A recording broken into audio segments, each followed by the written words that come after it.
Good afternoon and welcome to April the 1st special, which is very special, as you can tell, because Professor J from the other side of the world is doing spinny things. Also joining us is Professor Dogger, who is chewing a bone, as Professor Doggers does. That was terrible English.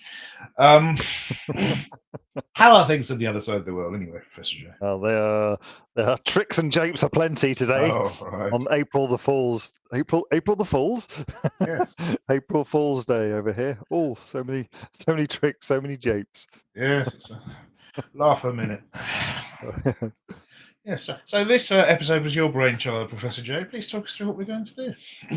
Well, we are going to take a slight diversion from our normal approach, which is where we are looking for artists that we like or that are famous for writing great music and having great lyrics. And we, since it is April Fool's Day, we are choosing artists that are not renowned for writing great music and are not renowned for writing great lyrics. And as you can see, title or in that thing there, we have chosen the legends that are Steven Seagal, Corey Feldman, Louise Theroux, and there's a mystery video as well.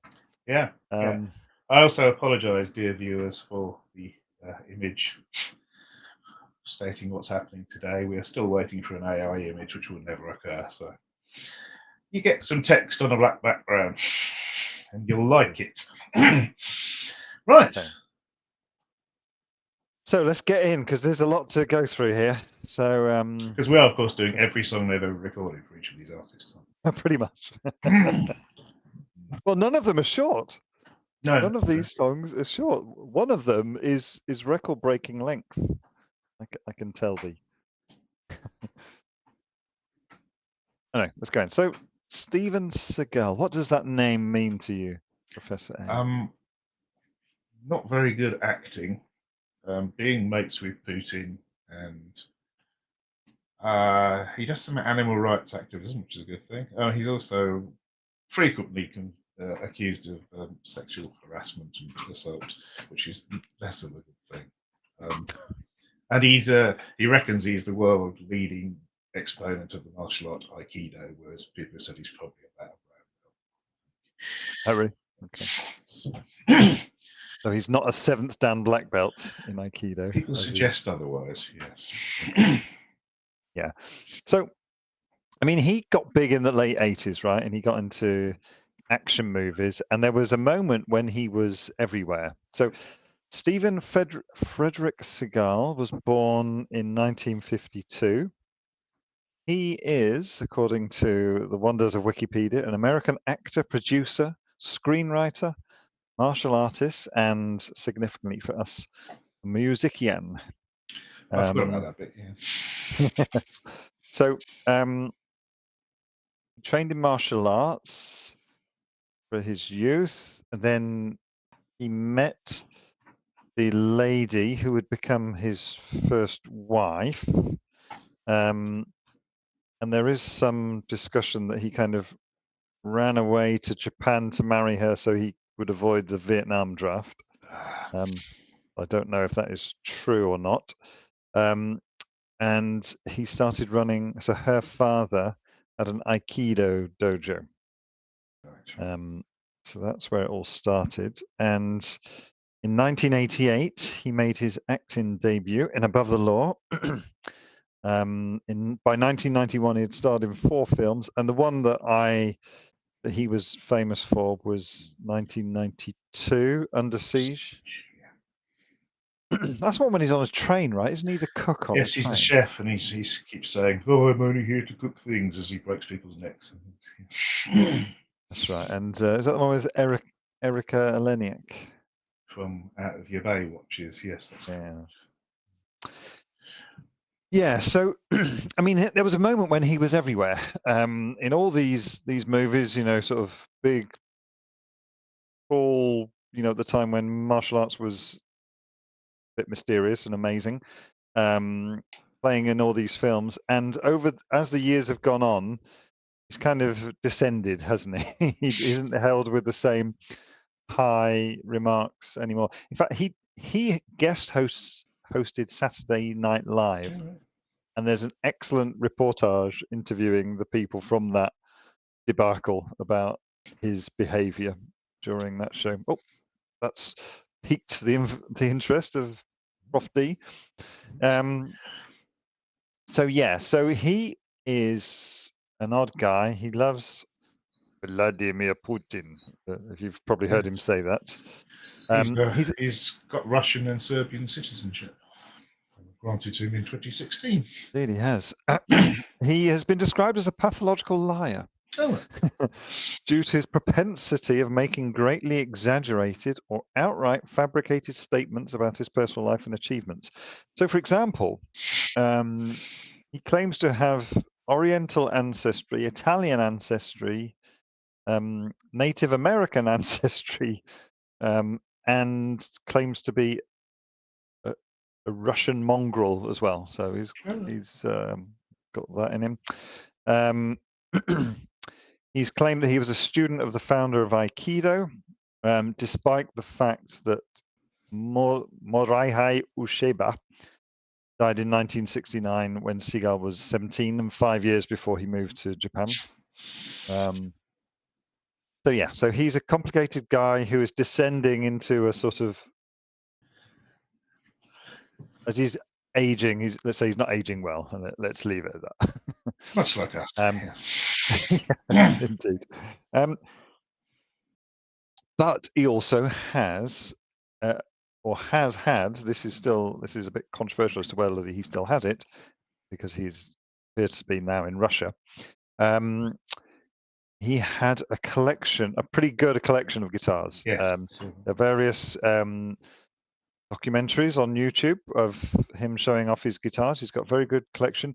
He claims to have learnt guitar from various blues players when he was growing up.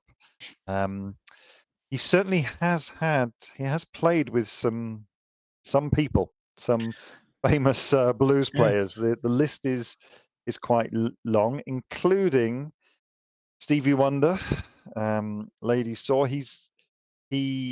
His guitar collection included some of Albert King's Flying V's, some of B.B. King's Lucille guitars. So pretty amazing collection. Yeah. And he's released 2 albums. Anything else you want to say about his? No. I'm just hoping he releases more. So there are various YouTube videos of him playing, and I would say that his playing is consistent with the way he presents himself now, which is, and with coming across as a pathological liar, but he has an amazing amount of confidence in his playing. I'll put it like that. I mean, he can play. Let's be realistic. He can play the guitar. He has a strange style where he sort of mainly plays with his thumb. There are some interesting sort of like bits when he's tickling the guitar, which was quite amusing. But he can play.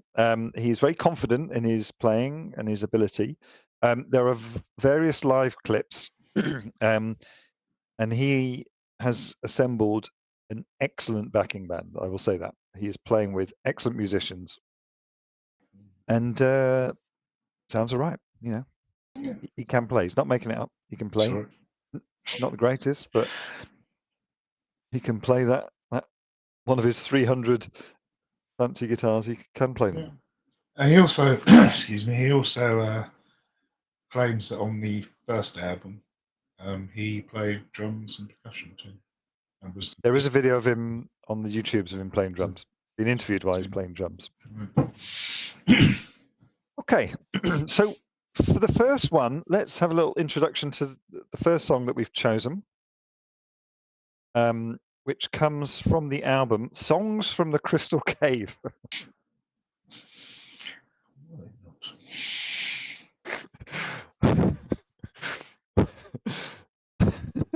So that's his debut album.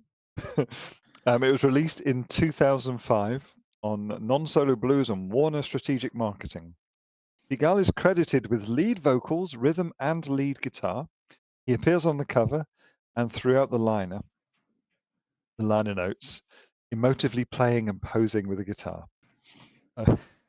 This is the bit that I most like. It says, the style can be described as outside a country meets world music meets Aikido.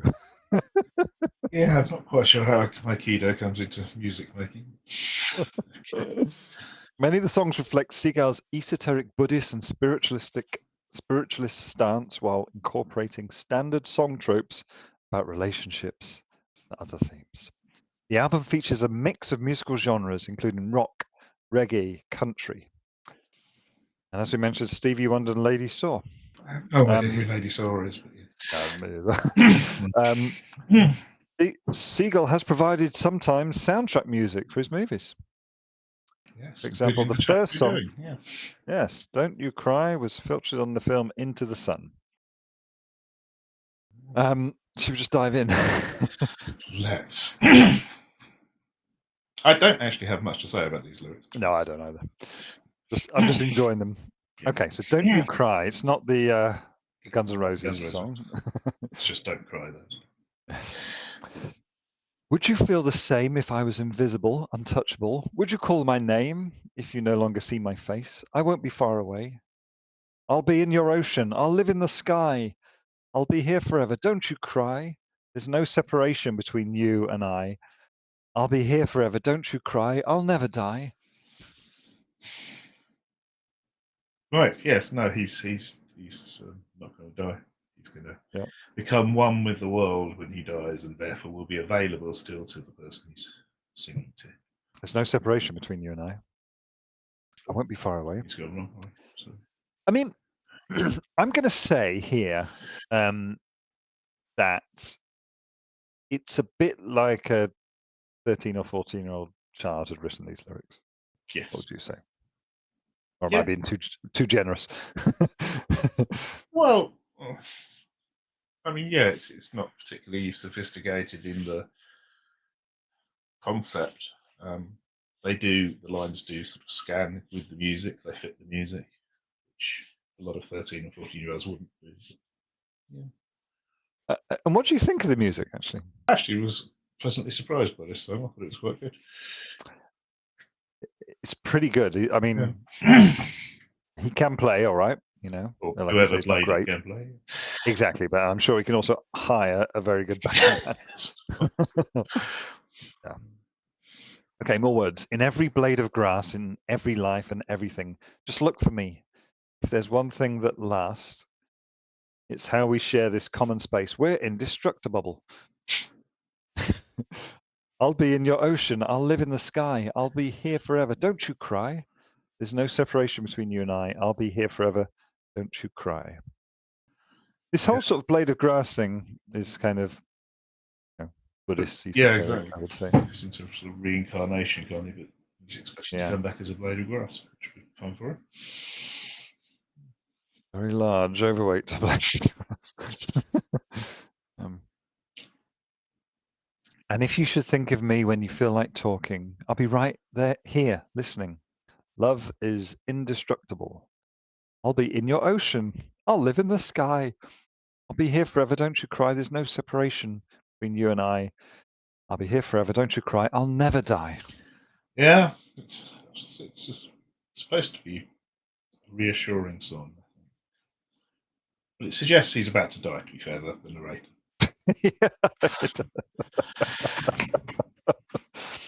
Yeah, it does. I mean, the song, it sounds pretty good. I mean, so he sings as well. I mean, let's say he does. He's singing. He's, I wouldn't say he's great. Probably wouldn't say he's good.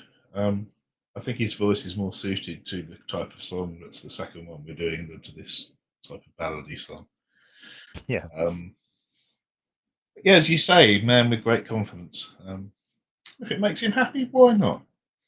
Exactly. No, I mean, it's not bad. It's. I was, I'm a bit annoyed. It's April Fool's Day. I was hoping for some absolute garbage, and I'm really, I'm gutted that I haven't found that. Well, I would personally suggest that with our second artist, we absolutely have. And possibly with the second song from this artist as well. Yes. Okay. Well, I got nothing to say. How about you? It's fine. Fine. Okay. All right. So, after his first album, it went so well, he decided to do a second album a year later. So, Mojo Priest is the second album by action film star Steven Seagal, released in April 2006 on Seagal's own Steamroller Productions company. So it was no longer with Warner Music. It's noteworthy. In a move not seen with songs from the Crystal Cave, Seagal embarked on an extensive US and international tour in support of the album. And the first single, Alligator Ass, premiered on LA radio station KYSR on the Jamie Jack and Stent show. Could I? No, I'm going to come back to that later. Okay, should we just dive into Alligator Ass? We can. I think we should also mention some of the other song titles on this album, which are great. Oh, please, hit me. We've got Love Doctor, Dark Angel, Gunfire in a Juke Joint, Alligator Ass, Hoochie Coochie Man, Talk to My Ass, Dust My Broom, Slow Boat to China, She Dat Pretty, Red Rooster, Shake, and 3 tracks called Untitled. So that's good. I mean, Dust My Broom is a classic, right? As is Red Rooster. Untitled is a good one. 3 of them, 3 untitled.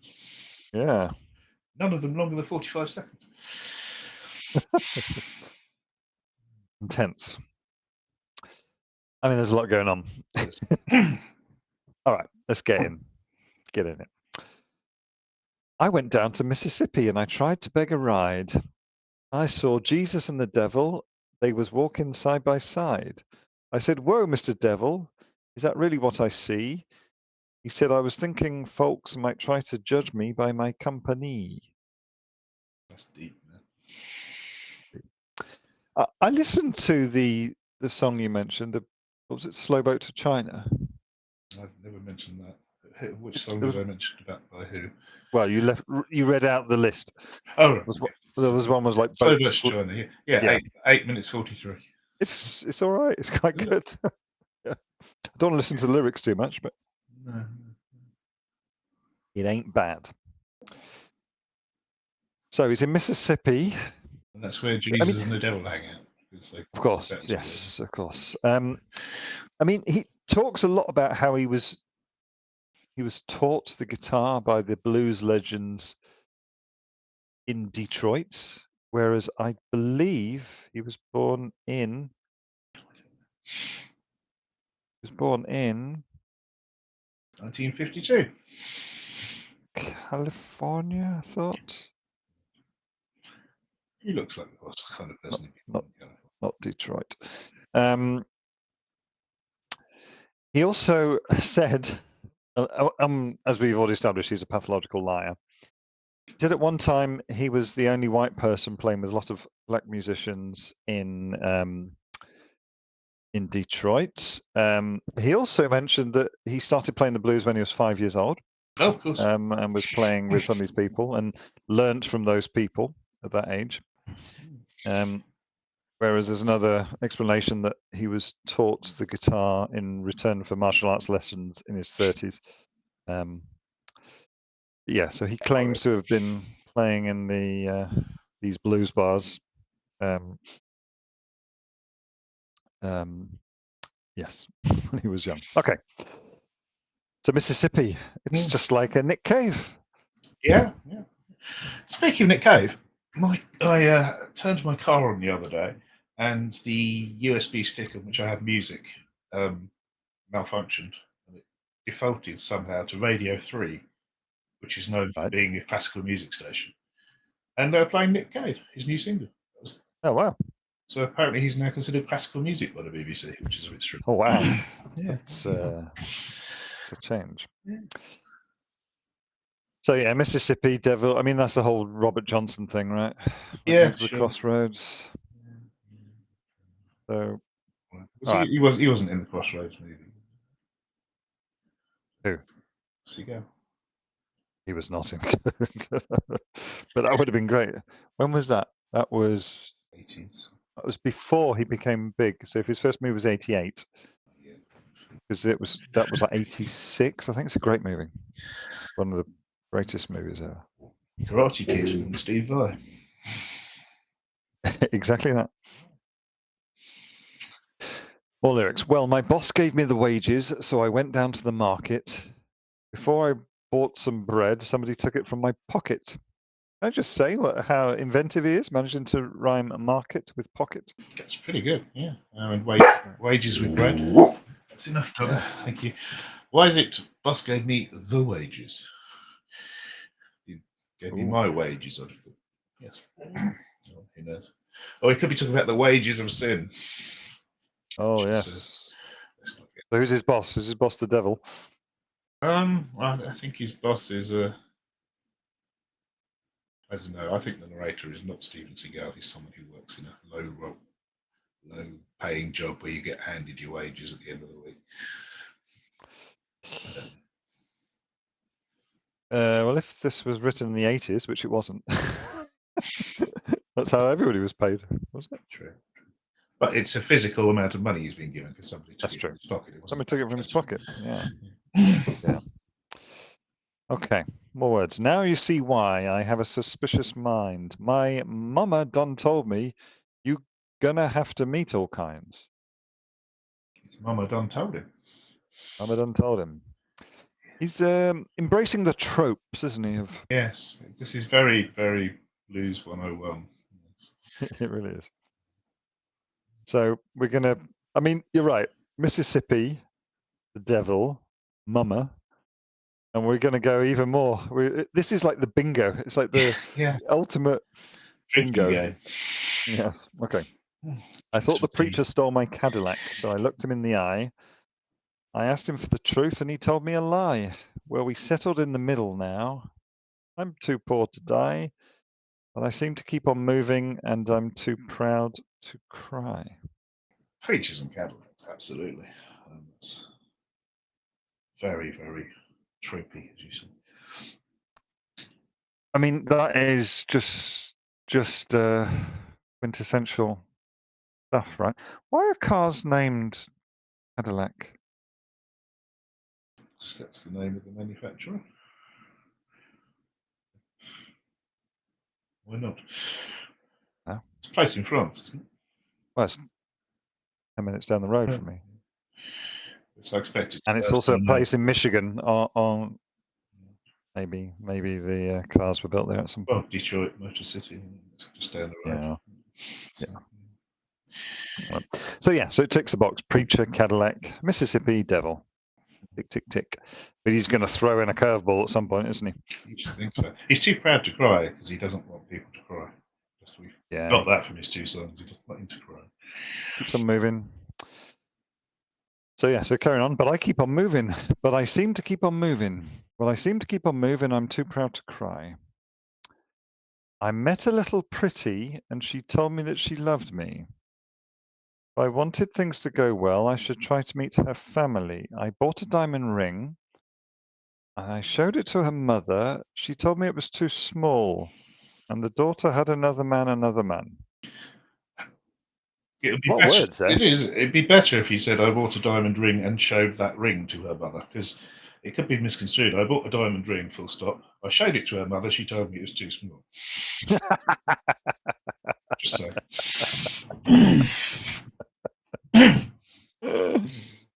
Yeah. Clarity is what we aspire to.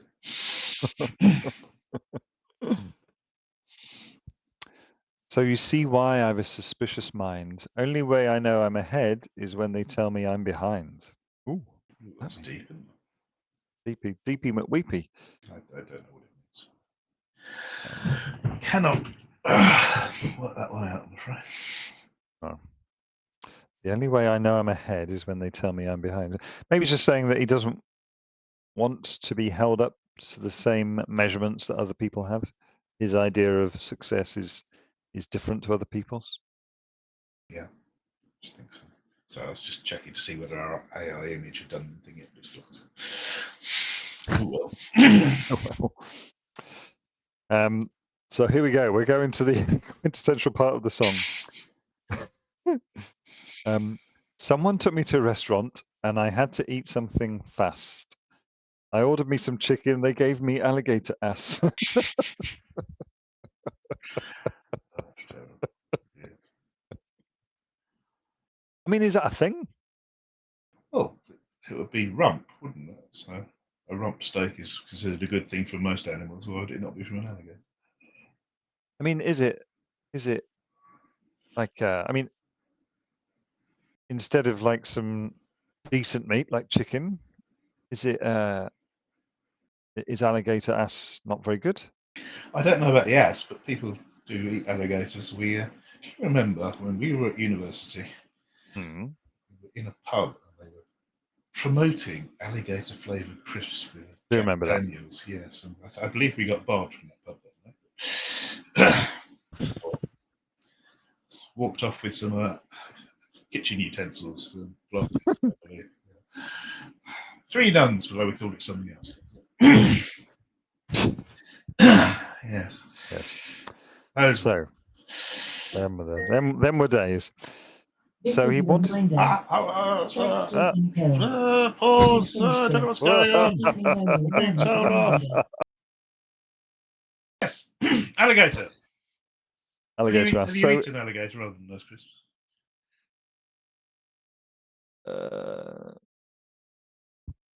I've got half a mind that I've had some dried alligator at some point, like sort of in a kind of beef jerky kind of way. Right, I think I've actually had alligator. I'm pretty sure I did in America.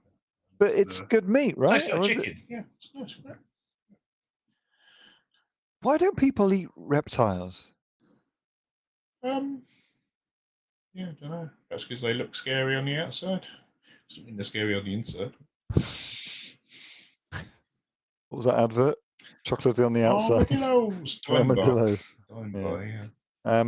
Because like certainly in Asia, you got all the water monitors, which are a big old thing like that. They're urban foxes all over the place. Here, just step outside. There's hundreds of lizards.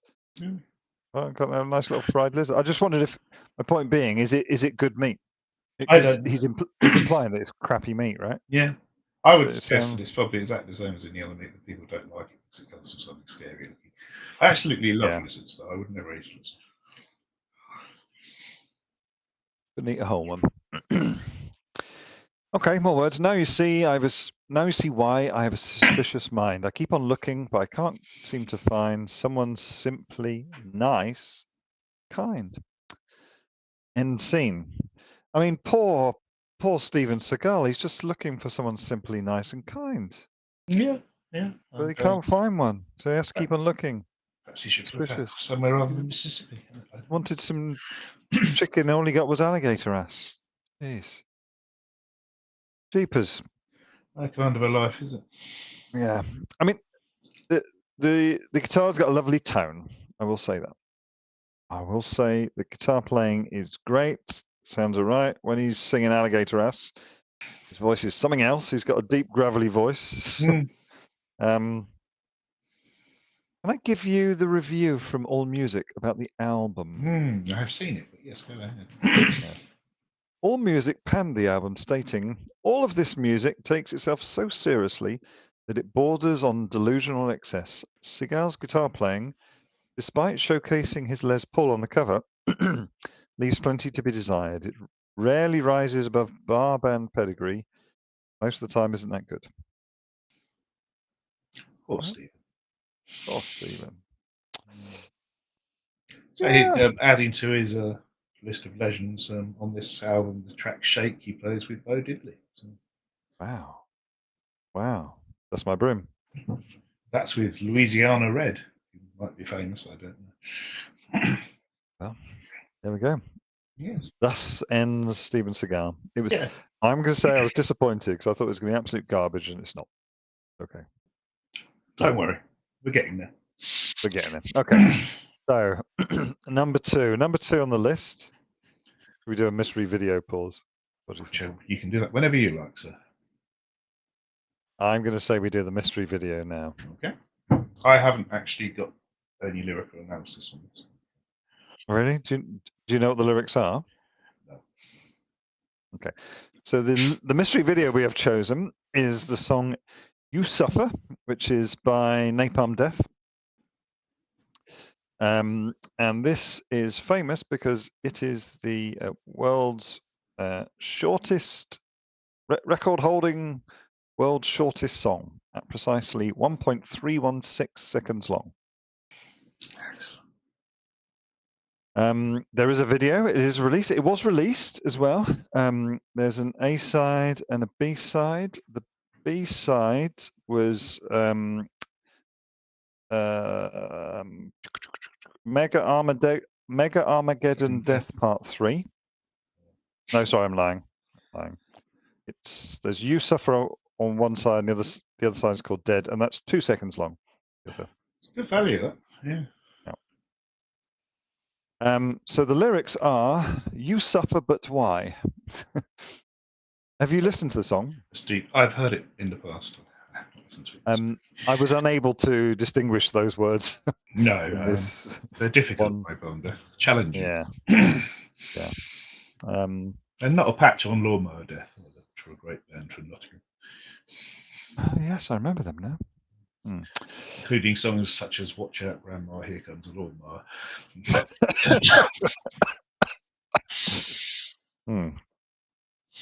In March 2023, Rolling Stone ranked this song at number 72 on their 100 greatest heavy metal songs of all time. I mean, that is a kick in the kahunas, right?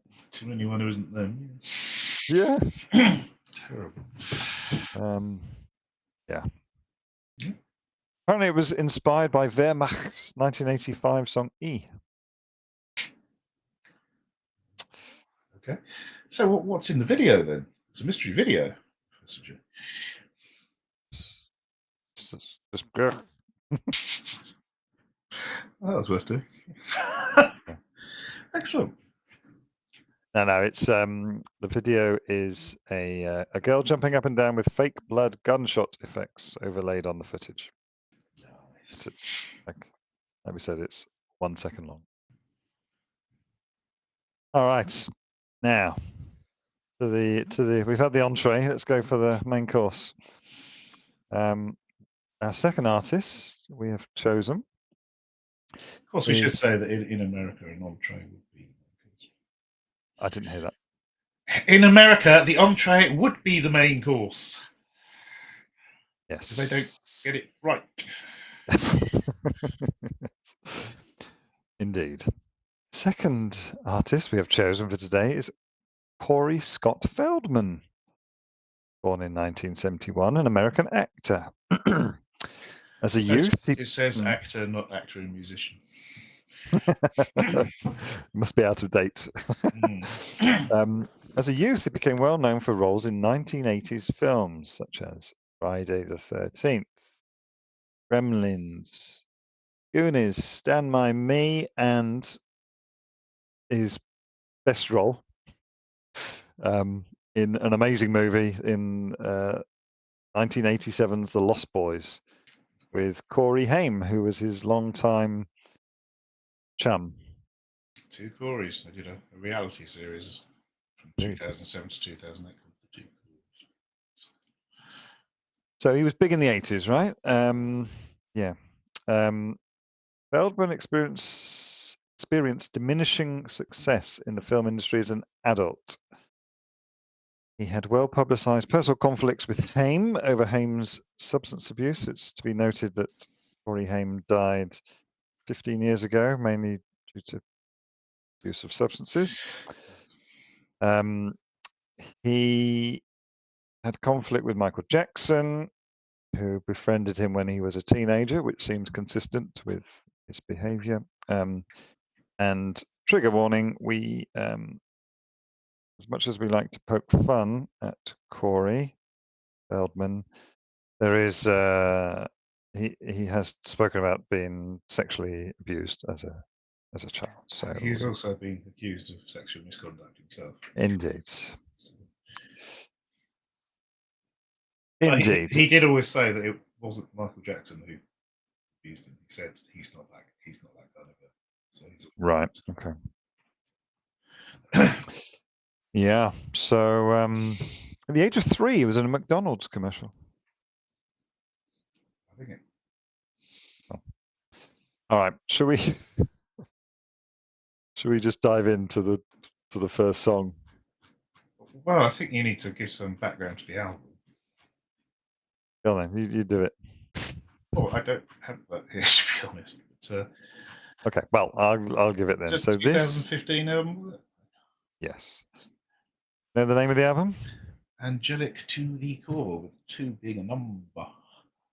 Incorrect. There is a postscript. It's angelic to the core, angelic funkadelic / angelic rockadelic. I apologise.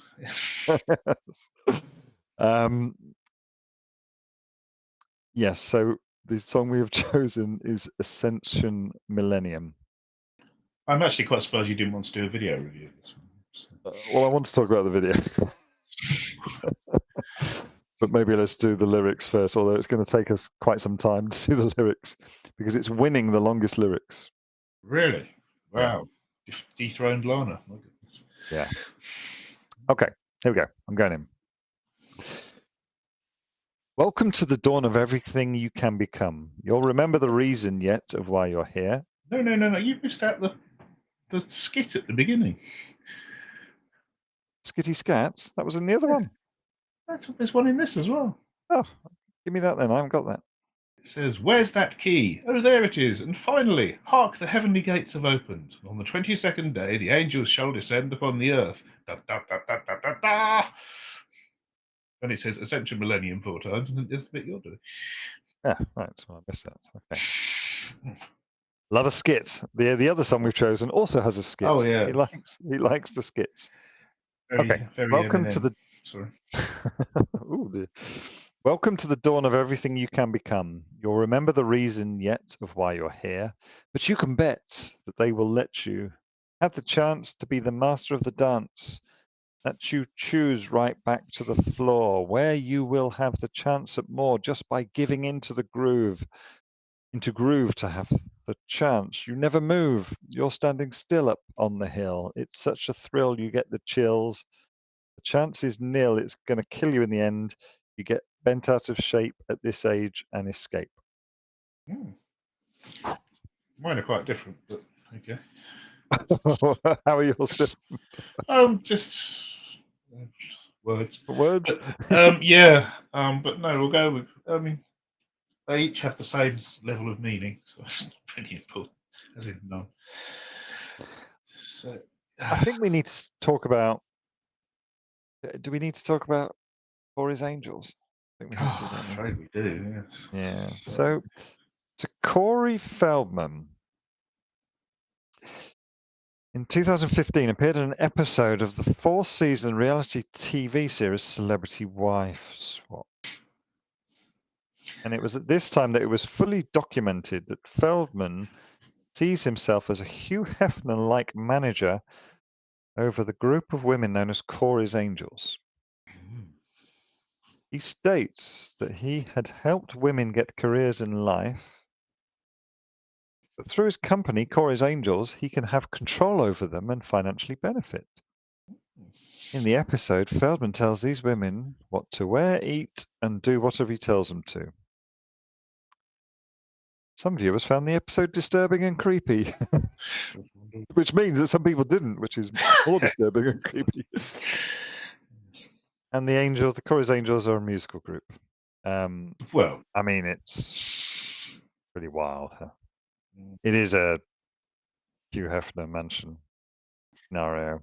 Yeah, one of these angels is was his wife. They got married in 2016 and divorced in 2023. Courtney Ann Mitchell. And she presumably is the one he wakes up next to in bed in the video, as opposed to the other one he's not in bed with. hard to tell because they all dress the same. Yeah. Angelic underwear. With a halo. With a halo and wings and all that sort of. Yeah. And they wear that when they're playing on stage as well. I actually have a live review that we'll go into at some point. Oh, excellent. Okay, let's get a bit of a chorus going on. Ascension millennium, ascension millennium, ascension millennium. You think you got the feeling and the soul is not believing. Ascension millennium. It's ascension millennium, ascension millennium. You got the feeling in your soul, you just got to let it go. Ascension millennium, it's ascension millennium, ascension millennium. You got the hold onto this, but God, it's trying to give up. Ascension millennium, ascension millennium, ascension millennium, ascension millennium.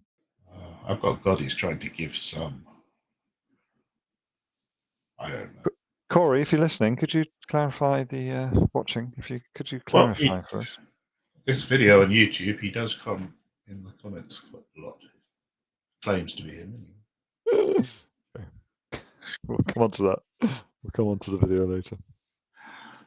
Right, then we're going to move on to the lyrics, which kind of define what the song. Should we point out that he's banging on about the millennium? He's 15 years too late. That is true. Everyone was into the millennium a while ago. You're talking about the millennium bug. Oh, I had special training to deal with that. You know. Y2K, baby. Yeah, and nothing happened at all. Yeah. We were well prepared for it. That's wonderful. Okay. Be the best that you can be with all you do and who you see. What is true for you and me? Times are hard and this is true, but you can edit it to you. Because this reality is only temporary permanently. What you want, first you vanish, and that's scary, but in my mind you're always there. Giving peace and giving love like the feathers of a dove. You can lift your feet above and let it thrill you full of joy, like a toy for your soul. So here goes. Let it go now. Let it go now. Gotta go now. Yes. I've got, but you can't let it get to you, which I think makes more sense than what you said. Otherwise, it's fine. More sense, yes. It's a relative, more sense. Relative term. Do you think that it has been suggested that first you vanish and that's scary to my mind, you're always there? They suggest that's a reference to Corey. Oh, right, okay. I mean, you can't read too much into this stuff. I mean, this is him saying that you need to reinvent yourself, right? I think so. I'm not entirely sure. I think so. I think that's what he's banging on about. It's his self-help video. Sure. Join the angels and you can be like Corey. Like the other angels. There's another chorus, and then I'm going to give you the next verse. Now your time has almost come when all emotions become one. Instead of running from the gun, we can relax and have some fun. As we're swept onto the floor, open our hearts and spirits soar. Our souls are held captive no more, like opening a magic door. Now we face our biggest fear, finally learning why we're here. With all the music, you will hear your destiny will suddenly become clear as a bell. There's no hell and no end, so ascend. Right. I mean, this is some top-class rhyming, isn't it? It's good. It's come gun, one, fun, run, fun. Floor, saw, more, door. Fear here. Here. Here. Bell, hell. Yeah. That's it. I'm not doing any more lyrics. It's all he just bangs on with Ascension Millennium a million times. Yeah. So it's his kind of it's his reinvent yourself, you'll be all right. Now then, Professor A, what do you think of the music? I think it is execrable. It is absolutely terrible. I actually don't mind it. Oh, mate. I know it's catchy, right? No, it's not. It's catchy. It's absolutely dire. Well, it's good, but it's catchy. It's not. Again, it's not as bad as I hoped it would be. Yeah. Well, I think it's plenty bad. It's not as bad as the next one, but it's still plenty bad. And I particularly like the bit in the video where you see his backing band and they're not actually doing anything. It's the drummer's not Yeah. making contact with the cymbals and the guitarist is trying to play something completely different. Right. Onto the video. Can I just say that this video has received 1.7 million views on the YouTubes. I want to just give the description. Take a journey. This is a description in the official music video. Take a journey with Corey through the legendary Feld Mansion on this day in the life musical journey, amazingly captured in one continuous shot. Ascension Millennium, shouting in capitals, is the first single off Corey's forthcoming solo album, Angelic to the Core, due out spring 2014. Didn't come out spring 2014. Right, yeah. Yes, more. I mean, the video. No, that's it. I mean, the video is something else, right? It's meant to be a day in the life, so apparently his days are 4 minutes 56 seconds long or something. I mean, he crams a lot in. I will say that. He goes back to bed after 4.5 minutes, and so that's a nice easy day for you. And he gets up. There's a swimming pool. There's all that mess in the swimming pool. Yeah, he goes out and there's adverts everywhere. Why? Adverts looks an energy drink or something. Yeah. Seemed useful. And then everybody. I mean, he's got this really weird. Okay, he was friends with Michael Jackson, but he thinks he is Michael Jackson. He does think he's Michael Jackson, and everyone there is dancing that bit in the dance floor when they're all doing Michael Jackson dancing with hats kind of fall from the ceiling somehow. And then one guy's still got the string attached to his hat while he's dancing. I didn't notice that. Brilliant. That's good. Yeah, come on, give us your reviews. The cameo, Sean Astin, of your Lords of the Rings and things. Who? Sean Astin, is it? One of the hobbits in Lords of the Ring, and he was in the Goonies with Feldman. Oh, really? He's the guy. Feldman comes down the stairs, and there's a guy with an ancient map. That's him. Ah, okay. So the map's from the Goonies, I think. Well, I never saw it, I don't think. And then Feldman walks away and throws something over his shoulder. Apparently, that's an inhaler, and Sean Astin's character used an inhaler in it. But it also knocks the halo. In the Hobbit, I don't remember seeing that. No, it knocks when he throws the inhaler back. It knocks the halo off one of the angels. Absolutely. Halo on your halo. Yeah, I mean it's just. Oh man. When would you like the live review? After this one or after the next one? Now, give me.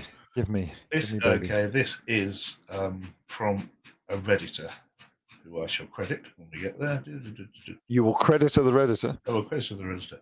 Yes, the Redditor is called u/15RT Hughes, and he posted this under the title, "I watched a Corey Feldman show, so you don't have to." Right, and what he says is, after watching the Decade review video and realising Corey Feldman had a music career at all, my wife jumped on the opportunity to see Corey live here in Louisville, Kentucky on September the 7th, 2022 at Headliners Music Hall. Here's how it went. Show begins at 8 p.m. with two openers, local bands, Assholers and the Tunesmiths. Tunesmiths actually weren't banned.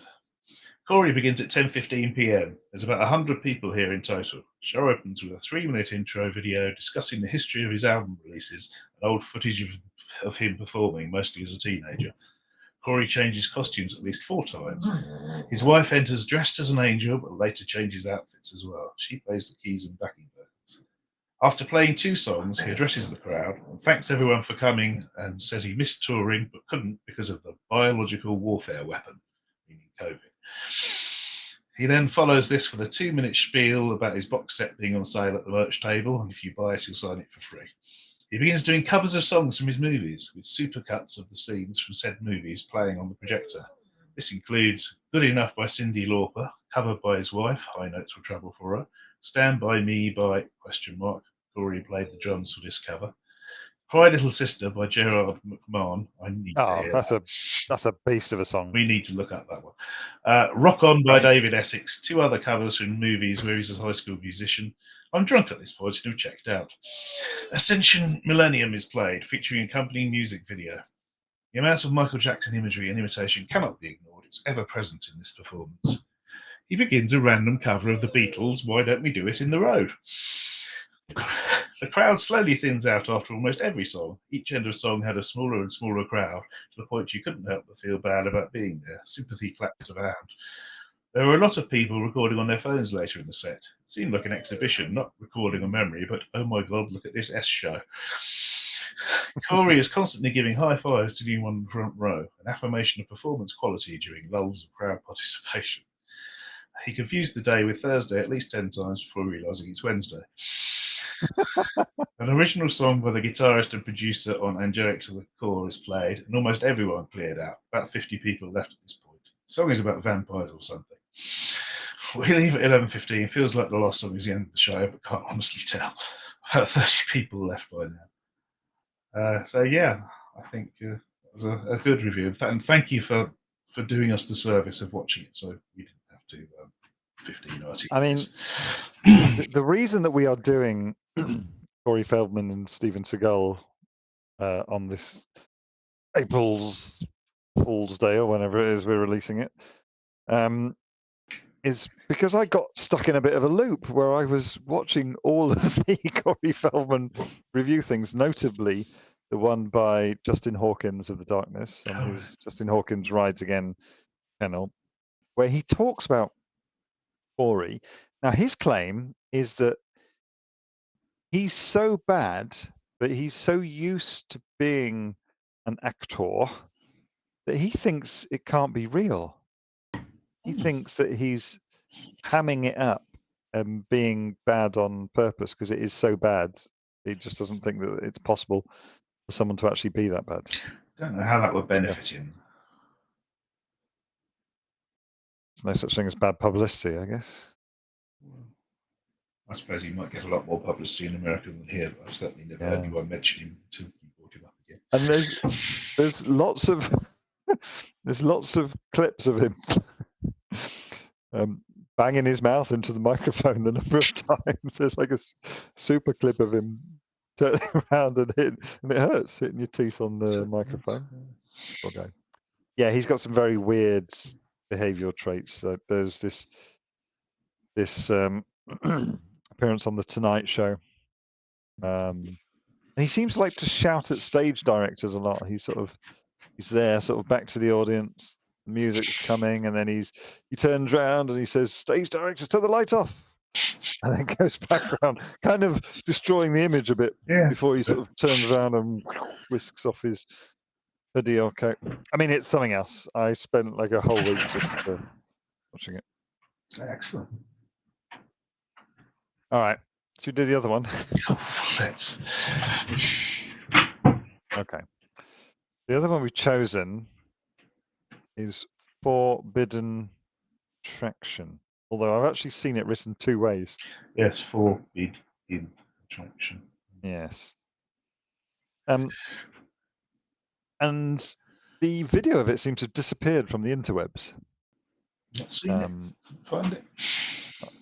I'm sure I've seen it. Anyway, let's just dive in. It starts with a skit, you'll be pleased to know. Meanwhile, back at Detective Jones's secret lair. Please, Corey, get down here right away. We need your help. Please help us. Don't worry, angels. I know exactly how to deal with Kaya Jones. You can tell her I'm coming. Oh, yeah. Oh, yeah. So you've listened to this one recently. I have. I believe. How was it for you?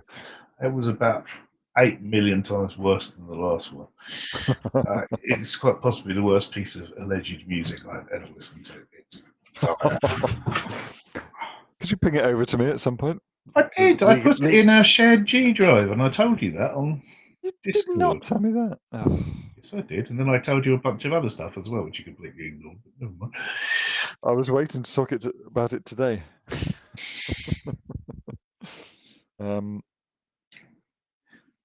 Yeah, I mean, it's who's Kaya Jones? I believe she's a singy person or a rappy person. I don't know. Yes, She's not a detective, though. I'm pretty sure of that. So she was in Pussycat Dolls. Oh, was she? Oh. But kind of not ever officially in the group, is what I've understood. I've tried to sort of dig into it. She was a singer and is credited, but I think she was kind of in the group and then kind of left before they got super big. What I've understood. But she is credited as singing on this. Do you hear a female voice? I don't remember it. I don't remember hearing one. Although some of the lines you would think must be delivered by a woman. Yeah. Okay. Right. More words. There's a lot of them. I've been looking at you, kids. The way I move it makes you want it. As soon as you look at me too, then, been that way from when we first met. The way you walk in that place, I know you want a piece. I can tell the look on your face. Touched your eyes, you're on my hips. Then I look at your waist, girl. Come on, boy, play with me. I want to give you a taste because you've been making me wait. Yes, you've been making me wait. I'm feeling a bit sick. Yeah, it's not very nice, is it? It's just sordid. I mean, I'd rather listen to an Afghan Arab strap lyrics. Yeah, I don't want to talk about these ones. Okay. I've known you for a long time, but never could you be mine. The right place and the wrong mind. I'm not walking a lone life if you want it just to be mine. There's the time it never been mine, but if you want me, I'm yours tonight. It's the ramblings of a lunatic. Yeah. An early teenage lunatic, yes. Yeah. It's kind of like the thing, you know, sometimes you wake up and you want to write something down. Oh my God, that's genius. You write that down, go back to sleep. You look at the morning and it's like, I don't know, tree with cheese on it. And in the middle of the night, it was the most amazing, profound experience you ever had. And then you come back and look at it and you go, what the flip was that? Yeah. This is what I feel. Someone's written this either on substances or in the middle of the night. Oh my God, this is the most amazing things. I've really in the zone. And then yeah, I mean, I think substances is probably the correct answer. It is Corey Feldman. yes. Go on, you know you want to read more lyrics. Forbidden attraction, a long time coming. You need me, desire. Come quench my fire. Forbidden attraction, the wait is over. Come on now, just take me, passionate lover. Right. Okay. So how is this to do with her being a detective in a secret lair? And what's it got to do with the angels presumably asking him to get down there and help them? I have no idea. You know you're turning me on because you know I just got what you want as I'm writing this song. I hear your words are turning me on. Your scent is making me high. Breathe me in slowly tonight. I'll make you quiver tonight. I'd like to see you try. You're gonna get some loving tonight. I'd love to see you try. And then there's a repetition of a bit. I'm not doing that again. It's disgusting. Forbidden attraction, long time coming. You need me, desire. Come quench my fire. Forbidden attraction, the wait is over. Come on now, just take me, passionate lover. Come on now. Forbidden attraction.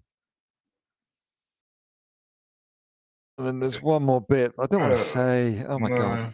No. If you need me, just start stripping and get naked. That will do it. Take two. Oh dear, mate. Why did you do this to us? This was the sort of stuff that I was hoping for. Yeah, I mean this is, but maybe not as. Again, this is a 14-year-old imagining. It makes Steven Seagal look so good.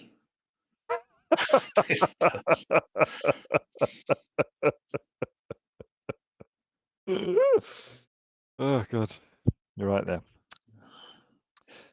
So, shall we? It's completely drained, Professor Dog. She's now passed out. I know she's done. Should we do some word counts? Oh, go on then.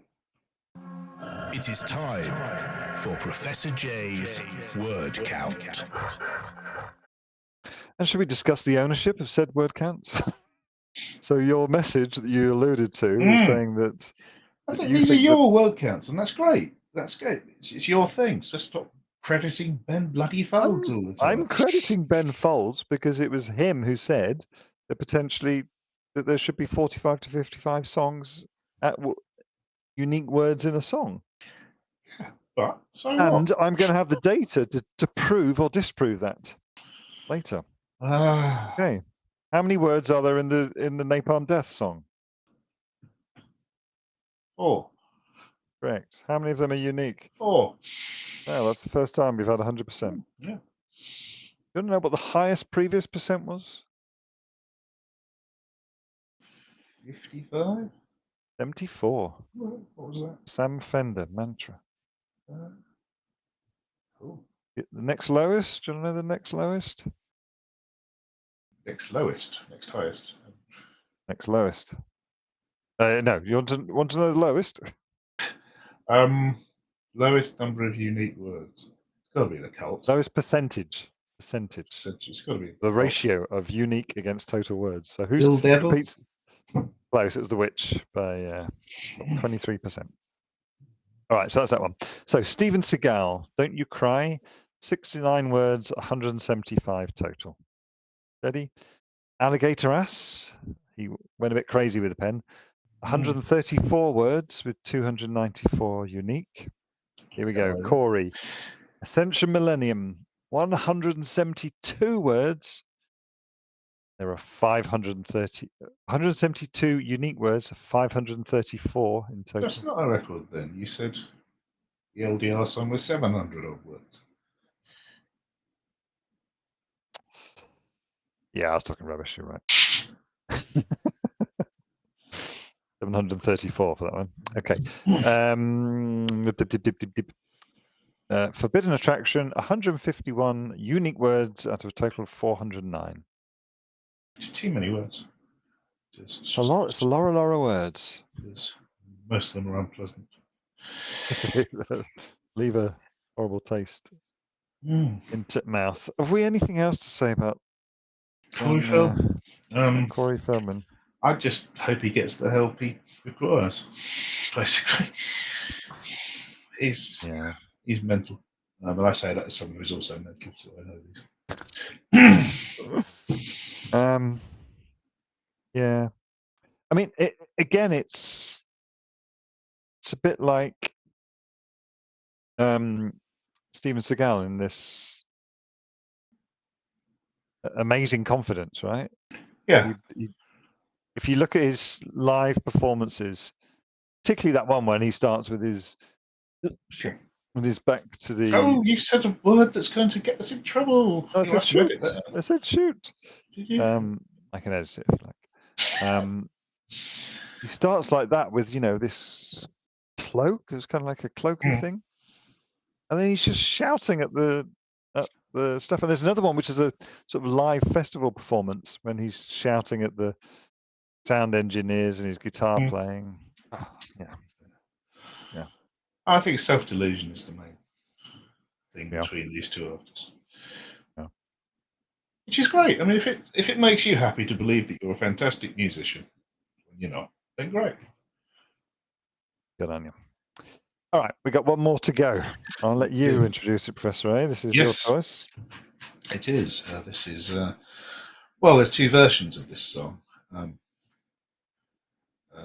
The song is called "Jiggle Jiggle," and it features a rap by Louise Theroux, who is a British-American documentarian, journalist, and broadcaster and author.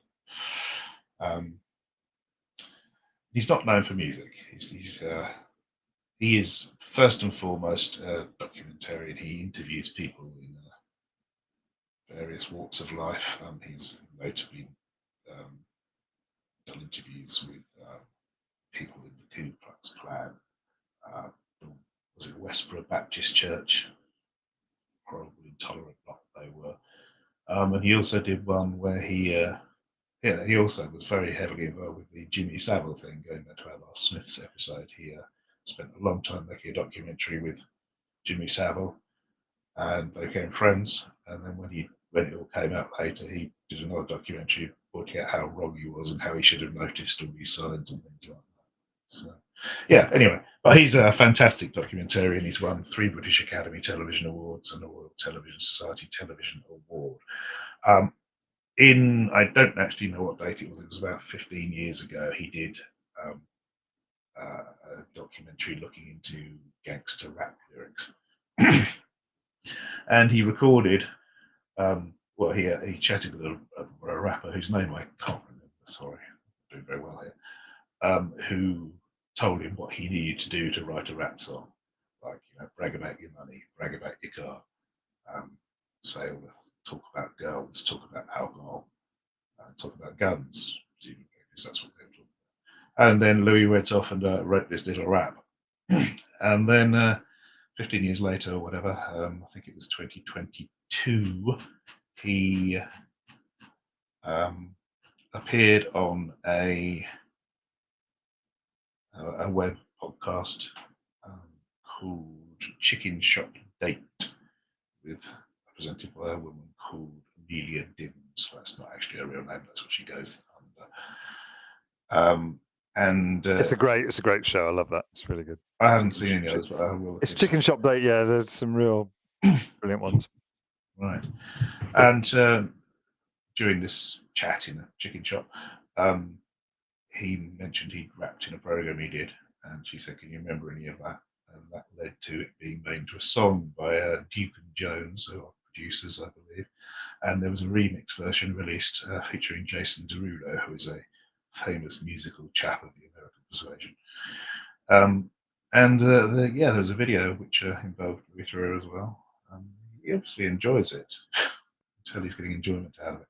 There are 2 different versions of the song. I'll say there's the first one which has more lyrics from Louis, and the second one which has different lyrics from Jason Derulo and less from Okay.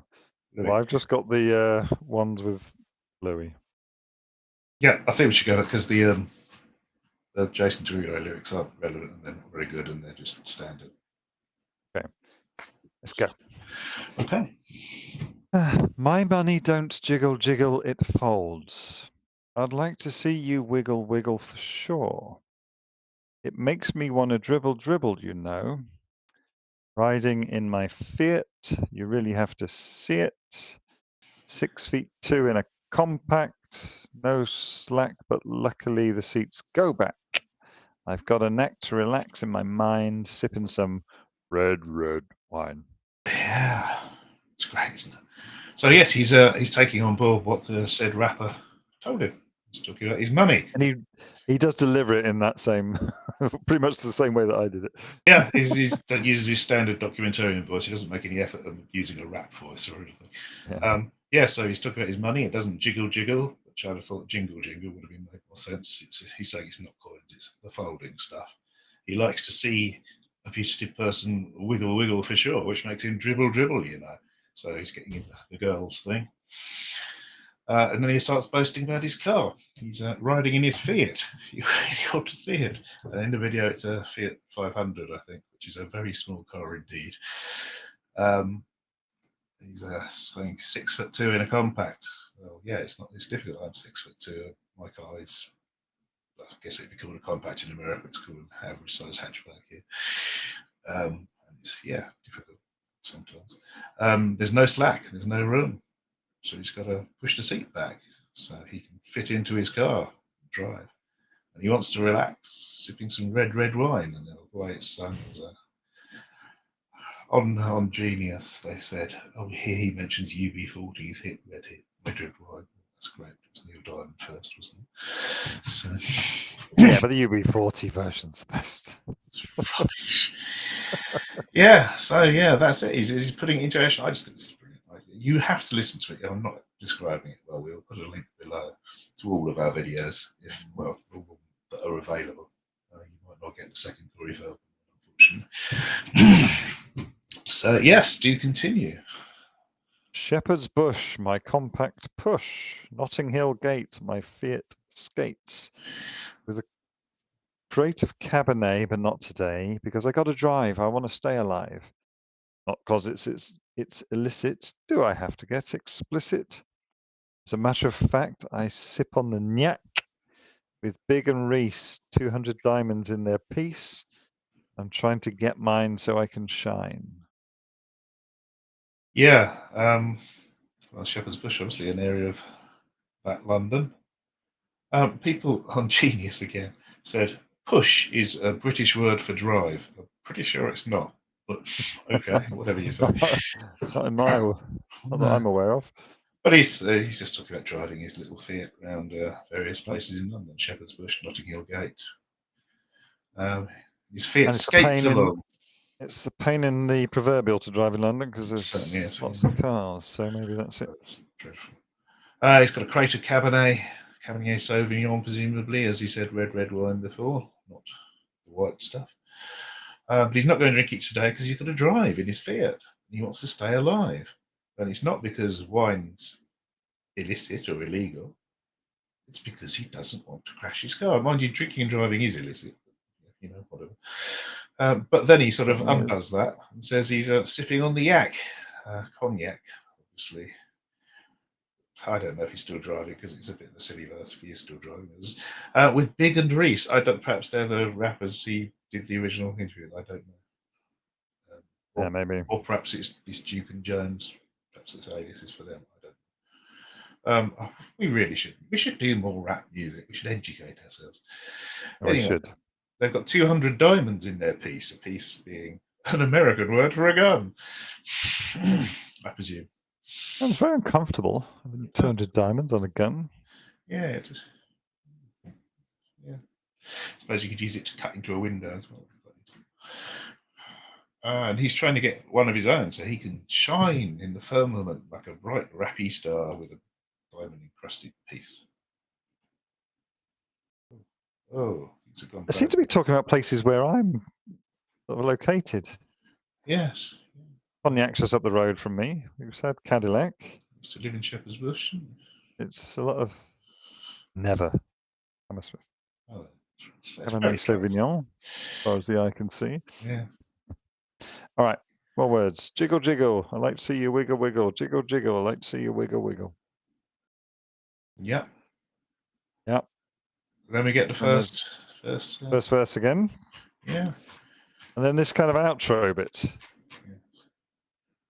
Think that went really well, don't you? I enjoyed it. Nice being in the booth. So unless you have anything else, that's a wrap. Jiggle, jiggle. I'd like to see you wiggle, wiggle. Yeah. It's great. You have to watch it. If you haven't seen it, it was quite big when it came out in 2022, I think. It's been remixed into a lot of shorts on YouTube. Can you guess out of the Louise Theroux Jiggle Jiggle YouTube video and the Corey Feldman Ascension Millennium video, which one has more views? I'd say Louise Theroux one deserves more, but you said Corey Feldman's got 1.7 million, so probably him. Yeah, well, this one has 1.6 million, so it's quite close. Yeah. Well, there you go. Since being remixed, the track has been used over 7.3 million times on TikTok, and that was whenever that was written. Wow. Do you know how many words it's got? I don't. Let's think. Let's say 300 total, 150. Not bad, a bit generous. So it's 107 unique out of 249 total. Excellent. Yeah. Double what Mr. Ben Folds, Mr. Ben Folds 5. Is that his real name, Ben Folds 5? Because it was a joke, of course. He didn't think that the Ben Folds 3 or the Ben Folds trio worked. Oh. He thought it was a bit of a joke. That's why. I'm wondering why there were 3 of them. Yeah. And that first album, no guitars, right? It's just piano and bass drum. And he's just divorced his 5th wife. So. I think we should do that album, and then we could see how many words are on his songs. Yeah. I see you look very enamored at the thought of doing I find Brick very depressing, and I don't really know any of the other songs. So. 8, good song. Angry Dwarf. There's some bangers. One of my favourite albums. Right. Ever. Just like all As of a us. as a whole concept, as a whole thing, it's very, very listenable too, by me. Do we have anything else to say about Louise Theroux? He's the brother of the other Theroux, right? There's several Therouxes. It's through, obviously. Yes. Wasn't one married to Jennifer Aniston or Oh, somebody? I don't know about that. His brother's married to someone, right? His brother, he's got two brothers. No, he hasn't. Sorry, he's got one and a cousin. His brother Marcel is a writer and television presenter. But I don't know what he's been. Well, that was his dad, His dad is. the famous writer, right? His dad was Paul Theroux, who was a noted travel writer and novelist. Yes. Right, it's Justin Theroux, who's a cousin. He's an actor and screenwriter. He's also says he is related to the Canadian political Theroux. Ah, of course. Distantly. That's Yeah. Justin as well, isn't it? Justin Theroux was married to Jennifer Aniston. Right. And he's a nephew of novelist Alexander Theroux and writer Peter Theroux. So it's very literary family. They are through and through very. I see what you did there. Was that good? I mean, he got to start working on Michael Moore's TV Nation, which was a very interesting series back in the day. Lewis? Yes. Don't remember that. That must have been a long time ago. That was in early 90s. Okay. Yeah. He provided segments on offbeat cultural subjects, including selling Avon to women in the Amazon rainforest, the Jerusalem Syndrome, and attempts by the Ku Klux Klan to rebrand itself as a civil rights group for white people. I should say he's not doing this in support of the Ku Klux Klan and all the other horrible people he's interviewed. But yes. Do you know who he went to school with? I do not. Who was that? He was at school with Adam Buxton, Joe Cornish. So that he is often on the Adam Buxton podcast, which if you don't listen to, should. Oh, well, yes, I found that bit in my notes. Yes, I knew the other one was former Deputy Prime Minister Nick Clegg. Was a Yes.